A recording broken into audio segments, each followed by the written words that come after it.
ஒன்றுமே தெரியாத ஒரு காகிதத்தை அது வரைக்கும் அனுப்பிட்டு இருந்தவங்களுக்கு திடீர்னு எதுவுமே தெரியாமல் ஒரு ஹிந்தியில வந்தா அப்படி இருக்கும். நீ ஃபில்அப் பண்ணுன்னா இப்போ கொடுத்தா கூட நம்மளால முடியாது. இல்லைனா ரீசெண்டாக பேங்க்லலாம் அந்த மாதிரி அது இங்கிலீஷ்லேயும் இருக்குது, ஆனால் பெருசாக ஹிந்தியில் பார்க்கும்போது நமக்கு ஒரு பயம் வருது. ஆமாம், இப்படி ஒரு ஃபார்மை நம்ம ஃபில்அப் பண்ணுறோமே, அதுக்கப்புறம் அது இங்கிலீஷை பார்த்தோன்னே தான் ஒரு உயிரே வருது. ஆமாம், அப்பா இருக்குடா அப்படின்ற மாதிரி. கண்டிப்பாக நீங்கள் சொல்லாமல் நானும் அதை ஃபீல் பண்ணேன் அந்த சீனை பார்க்கும்போது. அந்த பாட்டிமா ஒன்று சொல்லும், 8வது படித்த என்ன தற்கூரி ஆக்கிட்டாங்களே அப்படின்னு.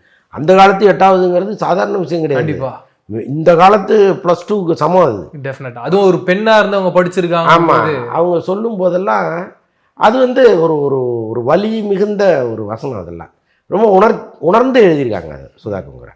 அண்ட் இந்த படமா போகும்போது ஒரு இடத்துல ஐயா கலைஞர் அவர்களை காட்டுறாங்க, நம்ம குரு சோமசுந்தரம் சார் பண்ணியிருக்காரு. பட் ஆடியன்ஸுக்கு அதெல்லாம் தெரியவே இல்லைண்ணா, ரொம்ப ஃப்ளாட்டாக இருந்தாங்க. எனக்கு ஷாக்காக இருந்துச்சு. உங்களுக்கு அது எப்படின்னா இருந்தது? அது கூட கலைஞருங்கிறது நம்ம கண்டுபிடிக்கணும் போல தான் இருந்துச்சு.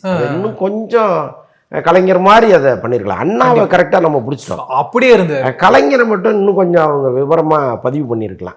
அது ஏன் அந்த குரு சோமசுந்தரம் கரெக்டாக இருப்பார், ஒருவேளை அதற்கான லைட்டிங்கு அல்லது மேக்கப்லாம் ஒரு டல் மேக்கப்பாக போட்டிருக்காங்க. கலைஞர் நல்ல கலரு. ஓ அப்படிங்களா? அவர் ரொம்ப வெள்ளையாக இருப்பார். அவர் எம்ஜிஆருக்கும் கலைஞருக்கும் கொஞ்சம் தான் கலர் வித்தியாசம் இருக்கும். ஓகே, கலைஞர் கருப்புலாம் கிடையாது, நல்ல கலர்.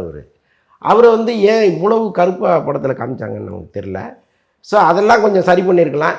இன்னொன்று வந்து இப்போ படம் டிவைட் ஆகி வேற எங்கேயோ போயிடும்னு நினச்சி தான் அப்படி பாசிங்கில் கொண்டு போயிட்டாங்க அந்த கேரக்டரை.